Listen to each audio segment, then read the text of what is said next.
Uma das coisas mais importantes que devemos ensinar em nossa família, maridos e esposas, é perdoar uns aos outros.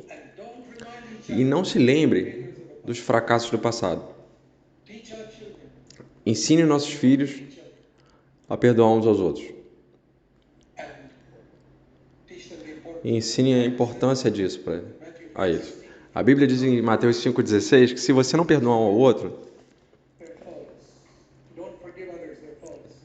então você é um cristão falso. Se você não perdoar os outros, você está sendo falso. Teu Pai Celestial não vai perdoar você, não vai perdoar o teu pecado. Eu quero ser perdoado. E para o meu pecado ser perdoado, tem duas condições. Primeiro, eu devo perdoar as outras pessoas. Então, em 1 João 1,9, eu devo confessar o meu pecado a Deus. E Ele vai me perdoar. O sangue de Jesus vai me purificar. Mas se eu for o Senhor e pedir Ele que Ele me purifique com o seu sangue, e há alguém que eu tenha um conflito, o Senhor vai dizer, deixa a tua oferta aí, para de orar, vai lá, resolve o assunto com aquela pessoa. Depois vem e faz a tua oferta. Você leu isso lá em Mateus 5, 23, 24. Muitas pessoas dizem, quando você pecar, apenas confesse seu pecado ao Senhor. Ele vai te perdoar.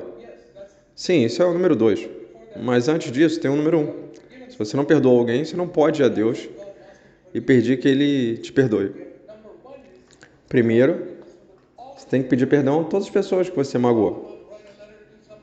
Escreva uma carta, faça algo, peça perdão a todo mundo e perdoe a eles. E se você machucou alguém, vai lá. Então vá ao Senhor e o sangue de Jesus vai te purificar de todos os pecados. Meus queridos irmãos e irmãs, para construir uma família cristã nessa geração ímpia, é um privilégio maravilhoso. Você deveria ser uma luz para Deus em seu país, na sua geração. Que Deus ajude cada um de vocês a serem assim. Rezemos. Pai Celestial, pensamos em tantas famílias representadas aqui. E a gente pensa aqui em todas as partes do mundo que estão representadas aqui. E vejo algo do desejo do teu coração, Pai, de que todos esses lares, todas as partes diferentes no mundo, tenham uma luz brilhando para você em meio às trevas dessa era maligna. Eu oro para que muitos sejam motivados hoje a serem uma luz, primeiro vocês em suas próprias casas, e depois a compartilhar essa luz com as pessoas ao seu redor. Oramos em nome de Jesus. Amém. Como é sempre tão revigorante ouvir essas palavras. E agora, o que a gente vai fazer, a gente tem algumas perguntas preparadas aqui a partir da lição que você falou. E talvez a gente possa passar aqui uns 2 ou 3 minutos, irmão Isaac, para você responder essas perguntas. Ok? Estão prontos? Ok, sim. Então, o que você mencionou hoje sobre trabalho duro, certo? No casamento, para se tornar, é preciso ser um representante de Deus, é preciso trabalhar muito, certo? No momento que você fala em trabalhar duro, especialmente nos Estados Unidos, a gente ouve as pessoas pensarem às vezes, não, é melhor não trabalhar. Citam aquele versículo de que as obras são um trapo de imundícia, né? E você pode dar alguns exemplos práticos do que você quer dizer, esse trabalho duro no casamento? Bem, acredito que Jesus foi o homem mais trabalhador que já andou na Terra. Ele trabalhou duro quando era garoto, ele ia tirar água no poço para a mãe, trabalhou duro como carpinteiro, eu tenho certeza, ajudando José. E depois que José morreu, ganhando dinheiro para a família, né? Ele precisava fazer isso. E tinha 4 irmãos mais novos e 2 irmãs. Esse é o nosso exemplo. Então, como trabalhador em tempo integral, trabalho cristão, trabalho integral para o pai, houve momentos em que que eles não tinham tempo nem para sentar e comer. Ele era uma pessoa muito trabalhadora. Eu não vejo nenhuma preguiça em Jesus. Portanto, esse é o grande exemplo e nunca devemos ter medo dele. Na verdade, uma das coisas que o Senhor disse a Adão foi: com o suor do teu rosto você vai ganhar o teu pão. E essa lei parece que nunca mudou. Sempre foi assim. Então, é através do trabalho duro que a gente ganha vida. E 2 Tessalonicenses 3 diz que se um homem não estiver disposto a trabalhar duro, ele não deve comer nada. Não deve comer. Ele não deveria receber, não deveria ganhar um salário. Ele deveria simplesmente começar a morrer. É o que diz 2 Tessalonicenses 3. Portanto, o trabalho duro é muito importante. Isso não é contra a pregação da palavra. Quando fala de fé sem obras, Tiago deixa isso bem claro. Vamos lá, Tiago 2. A fé sem obras é morta. Ele diz apenas ali em Tiago 2, 26, como o corpo sem fôlego tivesse morto. É o exemplo que ele dá ali em Tiago 2, 26. O corpo sem fôlego está morto. Você pode ver um cadáver ali, 10 dedos nas mãos, 2 olhos, 2 orelhas, mas está morto. Falta o mais importante, a respiração. Diz aqui que se um corpo sem fôlego está morto também, uma fé que não produz obras está morta. Que tipo de fé é essa? Uma fé que tem todas as doutrinas corretas. É a imagem da pessoa que tem todas as doutrinas corretas, mas é um cadáver. Ela acredita que Deus na Trindade, ela acredita que Jesus é o Filho de Deus, acredita que Jesus veio para morrer pelos pecados do mundo, acredita que Jesus ressuscitou dos mortos, subiu ao céu, vai voltar. Tem todos os dedos na mão, dos pés, ouvidos, da doutrina, então está tudo ali, mas não tem fôlego a vida. Não tem obediência à palavra. Jesus disse: se você ama, guarde meus mandamentos. Qual é a prova do nosso amor pelo Senhor? Nós guardamos seus mandamentos. Ele nos diz para não ficarmos com raiva. Temos que trabalhar duro para nos livrar da nossa raiva. Ele nos disse para não cobiçar as mulheres. Temos que trabalhar para nos livrar disso. E ele disse que devemos amar os nossos inimigos. Temos que trabalhar duro nisso. É a prova da nossa fé. A prova da nossa fé é a obediência. Obediência. Se você me ama, você vai guardar meus mandamentos. E a mesma coisa se aplica ao casamento. Temos que trabalhar no nosso casamento. Acreditamos e queremos ter um bom casamento, temos que trabalhar nisso. E uma das principais áreas que temos que trabalhar é negar a si mesmo. Alguém quiser vir após mim, disse Jesus, que negue-se a si mesmo. Deixa a mulher negar a si mesma, que ela tome essa cruz diariamente e me siga. A mulher, marido e mulher, ambos devem ocupar o local de serem crucificados com Cristo. Essa é a resposta. O marido ser pendurado na cruz e dizer: eu estou morto com Cristo. Morto. A esposa, pendurada na cruz, diz: estou morta com Cristo. Eu vou viver essa vida crucificada com Cristo todos os dias.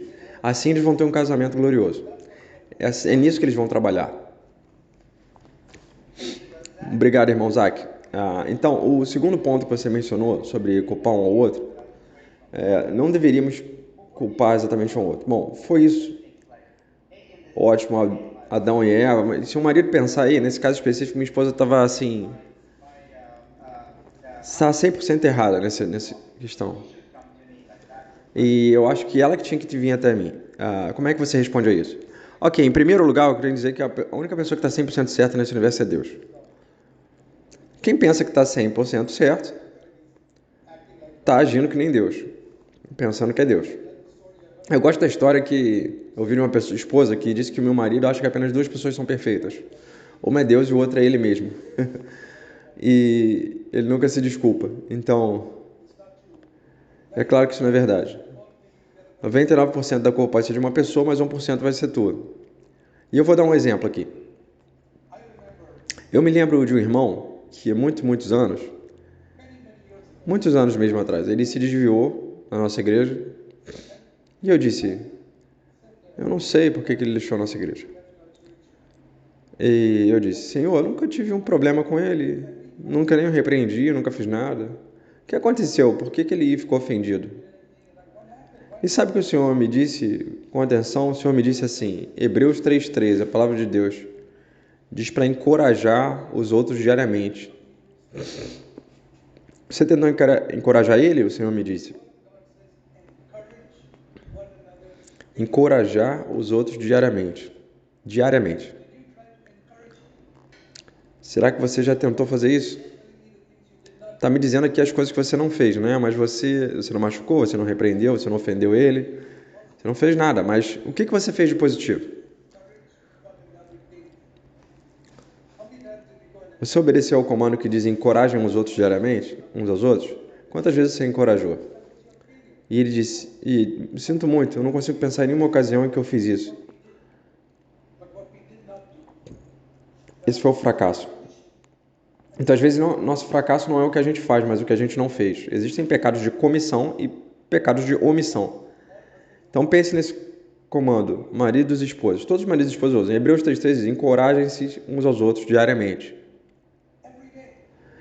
Diariamente. Não estou dizendo que vocês devem transmitir uma mensagem ao outro. Vocês podem encorajar o outro apenas pelo comportamento. Às vezes só um sorriso. Sendo bom um com o outro. Mas vocês devem procurar encorajar uns aos outros. Porque já existe desânimo suficiente no mundo. Então é isso que a gente pode fazer uns com os outros. Portanto, não podemos dizer que você nunca cometeu um erro. O marido que diz a culpa é de todas as minhas esposas. Eu perguntaria ao marido, você encorajou? É toda da minha esposa. Eu perguntaria ao marido, você encorajou ela? Você tentou encorajar ela regularmente? Às vezes você não fez isso. Em outras palavras, você não cometeu nenhum erro, mas omitiu algo muito importante. E em pecados de omissão, que a gente esquece de fazer, a gente às vezes não chama de pecado, mas eles são pecados. E diz muito claramente isso no versículo de Tiago 4 ali. Diz que a coisa certa a fazer é encorajar um ao outro, e se você não faz, isso é pecado. Muito claro, Tiago 4, último versículo. Você omitiu fazer algo, isso é pecado. Portanto, nunca diz que a culpa é toda dela. A culpa foi dela ou dele, mas veja, você mesmo, a tua parte. Mas durante tantos dias eu nunca fiz nada para encorajar, ok? Você pode compartilhar aquela ilustração sobre... Ok. Você pode compartilhar aquela ilustração sobre casamento que te ajudou no casamento? Você se importa em compartilhar aquilo? Ok, veja, quando eu penso em conflito ou desacordo entre marido e mulher, eu ilustro assim, é um conflito, então se esse é o marido e mulher, estão se batendo, né? Estão em conflito, como essas palmas aqui. Uma palma batendo na outra. E aí se um morre, o outro não consegue chocar, não tem barulho. Ou se o outro morre e mesma coisa. O conflito só vem quando os dois estão ativos. Se um está disposto a morrer, já não tem isso. Então vai ter companheirismo. E é maravilhoso. Então morrer para si mesmo é o segredo. Porque se os dois morrem, então aí você tem um companheirismo real, né? Então se um morre para si mesmo, tem paz. Se dois morrem para si mesmo, tem companheirismo. É uma história engraçada de um homem que estava numa casa onde o vizinho, todas as vezes, 6 da manhã, 6:30 da manhã, começava a gritar com a esposa. Era que nem um despertador, 6:30 da manhã. Começava a gritaria, e aí você já dizia, acabou de começar. E um determinado dia, teve um silêncio absoluto, 6:30 da manhã. Depois de anos, todo dia, 6:30 da manhã, e aí o vizinho falou assim, o que aconteceu? Deu 6:30, não teve nenhum barulho. Quando o marido se converteu, ele foi até a casa e descobriu que o marido tinha morrido. Por isso que não teve conflito essa manhã. Aplica isso espiritualmente. Quando uma pessoa escolhe morrer para si mesma, não tem conflito. No entanto, não culpe outra pessoa. Ok? Fantástico. Obrigado, irmão Zac. Que tal esse aqui? Tanto o marido deve amar a sua esposa. Esse é um mandamento para ele. E pede à esposa que ela se submeta ao marido. Mas se a minha esposa não submeter a mim, por que eu deveria amá-la? No mesmo dia, a esposa diz, não, meu marido me ama. Por que deve submeter a ela? Como correspondemos a isso? Bem, como eu disse, vamos a Deus e dizemos. Deus poderia ter dito, o homem não me ama. Por que eu deveria descer e tentar salvá-lo? Ele não me escuta. Tudo que eu falo ele desobedece. E minha pergunta é, você quer ser como o diabo ou como Deus? Essa é a questão final. O diabo não está interessado em salvar nenhum homem. Ele quer que todos eles caiam no seu colo no inferno para toda a eternidade. Ele diz, deixa que eles partam. E o Senhor diz, não quero que siga esse caminho inútil. Daí eles não vão se submeter a mim. Eu vou descer aqui, eu vou amar eles. E veja, muitos de vocês aqui talvez tenham sido rebeldes contra Deus. Todos nós já fomos. Mas hoje a gente está submetendo ele com alegria. E ele não está punindo para a gente que submeta a ele. A gente faz isso alegremente, a gente submete alegremente. Como isso aconteceu? Porque Deus se humilhou ao nosso nível e veio aqui e nos elevou. Então essa é a resposta das situações. Existe uma maneira de trazer a redenção se a gente se descer, se abaixar, se humilhar, for num lugar inferior, estiver disposto a se humilhar. Porque quando a gente se humilha, Deus vem ao nosso lado e nos dá graça. Para qualquer um de vocês, marido, esposa, que estão enfrentando uma situação difícil em casa, vocês querem que Deus venha aqui e te apoie? Esse é o segredo. Deus dá graça a gente. Que significa apoiar os humildes. Ele resiste os orgulhosos. São as pessoas orgulhosas que são teimosas e defendem os seus direitos. Pessoas humildes estão dispostas a abrir mão dos seus direitos. Eu vejo isso como Pedro 5,5. Deus dá graça aos humildes, mas resiste aos orgulhosos.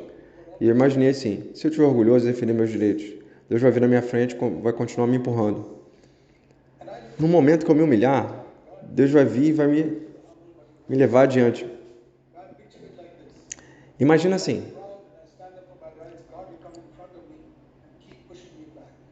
Se eu ficar orgulhoso, Deus continua me empurrando para trás. Quanto mais eu me submeter, Ele me empurra para frente. Você quer que Deus te empurre para trás ou você quer que Deus te empurre para frente? Para que você fique cada vez mais piedoso, cada vez mais temente a Deus. Então não diga assim, minha esposa não me obedece, eu não tenho que amar ela. Não. Você faz o que você tem que fazer. Como diz em 1 Pedro 3, diz que a esposa submissa conquista o marido sem dizer uma palavra. Existem muitos casos de maridos que amam suas esposas rebeldes e levaram a Cristo. Então, se você fizer a sua parte, pode ter certeza de uma coisa, Deus vai estar com você e vai te apoiar. Então, Deus vai te apoiar. Mas esse parceiro não está cooperando com Deus. Como é que você pode cooperar com Deus? Você diz, será que Deus quer que você coopere com Ele? É claro que Ele quer. Você se humilha e você pede o apoio dele. E a graça é o poder de Deus. E o Deus poderoso vai e te apoia. Mesmo que o diabo queira te resistir. Você vai ter graça de Deus. E há poder na graça. Se o Deus poderoso for contigo, quem vai ser contra você? Seja lá o que o diabo esteja fazendo com o teu parceiro ou na tua casa, Deus vai destruir tudo. E é a mesma coisa com os teus filhos. Se você tem filho teimoso, rebelde, coloque Deus do teu lado. Deus vai quebrar essa rebelião deles. Seja marido, mulher, filho, essa é a resposta. Se humilhe, tenha a graça de Deus do teu lado. E a última pergunta sobre o casamento aí, eu tenho mais sobre as crianças, né? Agora eu queria fazer a pergunta. Maridos e esposas passam por momentos difíceis e às vezes têm pensamentos, como eu cometi algum erro, talvez eu não tenha seguido a vontade de Deus nessa questão aqui em particular. Talvez eu devesse ter casado com uma outra pessoa. Tipo, qual é o seu conselho para as pessoas que têm esses questionamentos? Nunca pense que você deveria ter casado com outra pessoa. Você conhece o ditado em inglês. A grama do outro lado da cerca parece mais verde até você chegar lá. Sempre parece mais verde. Aí você chega lá e descobre que tem um monte de erva daninha. Então, aquela outra pessoa que você achava que ia ser mais feliz se tivesse casado com ela, Deus te salvou daquilo. Teria sido mais miserável. Deus permitiu que você se casasse com alguém. E mesmo que tenha sido uma escolha que você fez por conta própria, sem buscar a vontade de Deus, você tem que acreditar que a soberania de Deus controla todas as coisas. Não precisamos olhar para trás com arrependimento. Olhar para arrependimento nunca vai te ajudar. E até o mundo tem um ditado, não chora o leite derramado. Porque se você estiver carregando um pouco de leite numa jarra ali e você derramar um pouco, o tempo que você para chorando ali, talvez você derrame mais ainda. O leite que você tem na jarra vai estragar, porque você está demorando para botar ele na geladeira. Então não chora pelo leite derramado. Não fica olhando para trás, cara, e fazendo perguntas. Eu devia ter feito isso, deveria ter feito aquilo. Cada um de nós vai se arrepender de coisas tolas e estúpidas que fizemos nas vidas passadas. Claro que a gente vai se arrepender. Eu, certamente, já me arrependi. Mas eu agradeço a Deus por isso ter desaparecido, tá limpo no sangue de Cristo, e eu não vou fazer isso de novo. Mas se eu me arrepender do passado o tempo todo, ficar meditando nisso, eu vou cometer mais erros no futuro. Portanto, não tem que ficar lamentando o passado. Por exemplo, Senhor, eu reconheço que eu falhei, e eu disse aqui aos pais cujos filhos são rebeldes, vão ao Senhor e digam, Senhor, falhamos em criar nossos filhos de maneira piedosa. Perdoe-nos, mas eu não vou passar a vida inteira me arrependendo disso. Senhor, eu confesso meu pecado, me perdoe. Agora, Senhor, trabalha com meus filhos, leve eles a Cristo. Deus vai fazer isso por você. Se você se arrepender, nunca vai chegar a lugar nenhum. Ficar se arrependendo o tempo todo, né? Portanto, nunca olhe para trás e se arrependa, ficar eternamente ali se arrependendo. Não. Deus vai te ajudar no erro que você cometeu e vai superar isso. E eu vou te dar um bom exemplo disso. Sabe qual é o grande exemplo disso? Deus queria que Adão e Eva falhassem? Claro que não. Você não pode dizer que Deus criou eles para que eles falhassem. Ele não queria que eles desobedecessem, mas eles têm livre-arbítrio e desobedeceram. E qual foi o resultado? O resultado foi que Jesus veio e manifestou o amor deles no Calvário, que nunca a gente teria visto se Adão e Eva não tivessem falhado. Então, esse é um exemplo clássico de como Deus faz algo maravilhoso do fracasso depois do fracasso do homem. Ele manifestou um amor maravilhoso no Calvário, que é mostrar como Deus é capaz de superar os erros que a gente comete e tirar algo bom daquilo. Sempre assim. Então, em Romanos 8:28 diz: Deus fará com que tudo, até mesmo os seus fracassos passados, cooperem para o bem, se você o amar hoje e quiser cumprir o propósito dele na tua vida. Seria isso também. Isso é muito importante para nós, sermos gratos pelos nossos cônjuges. É claro. Porque, como você diz, é um arranjo soberano de Deus. E eu tenho muita coisa que aconteceu. Então, Deus sabe o que é melhor para mim. Foi por isso que Deus me deu minha esposa, certo? Sim. Eu diria que Deus vê o futuro. E mesmo que você seja um não cristão, não convertido, você nunca buscou a vontade de Deus, está em rebelião, e vocês acabaram de casar, talvez você tenha vivido em pecado, se casado, seja lá o que for, Deus viu o futuro, sabia que você ia se tornar um filho dele, 20 anos depois. Ele sabia. Né? E sabia isso antes de você casar. Um dia você vai receber Cristo e se tornar seu filho. Então, essa é uma verdade incrível. Que Deus tinha um controle na sua vida antes mesmo de você se converter. Ele tinha esse domínio. E ordenou uma série de coisas na sua vida quando você nem conhecia. Para trazer ele ao lugar onde você está hoje. Portanto, a gente não quer entrar na filosofia disso tudo. O melhor fazer é o que o Paulo diz, esquecendo das coisas que ficam para trás e avançando das que estão diante de mim. E seguindo em direção ao alvo, pelo prêmio de me tornar cada vez mais semelhante a Cristo.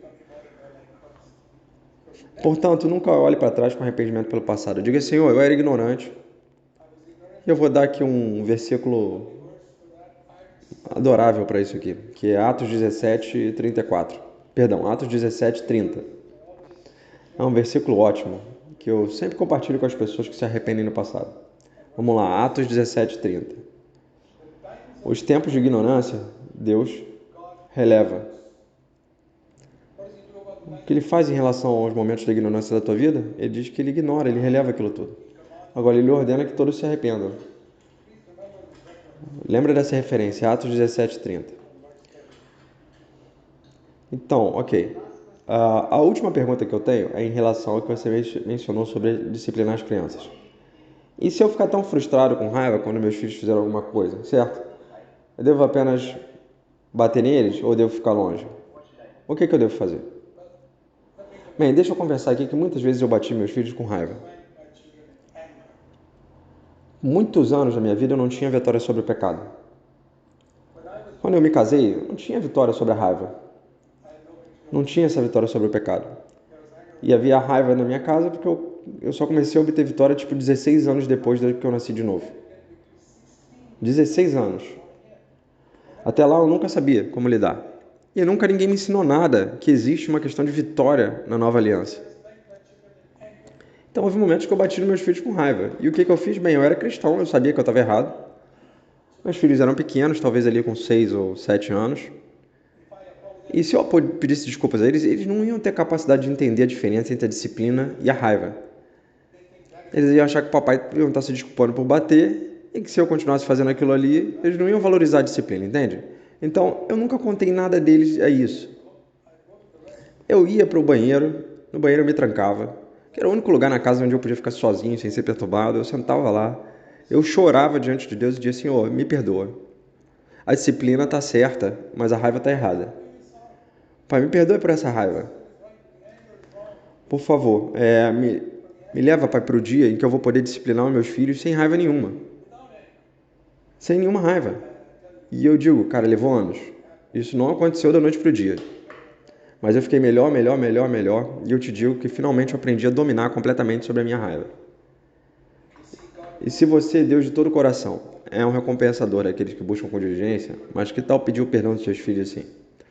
Mas quando eles tiverem cerca de 18 anos, eles vão entender a diferença. Então eu vou dar a eles um pedido de desculpa consolidado por todos os anos que eu fiquei com raiva, bravo e fiz aquelas coisas.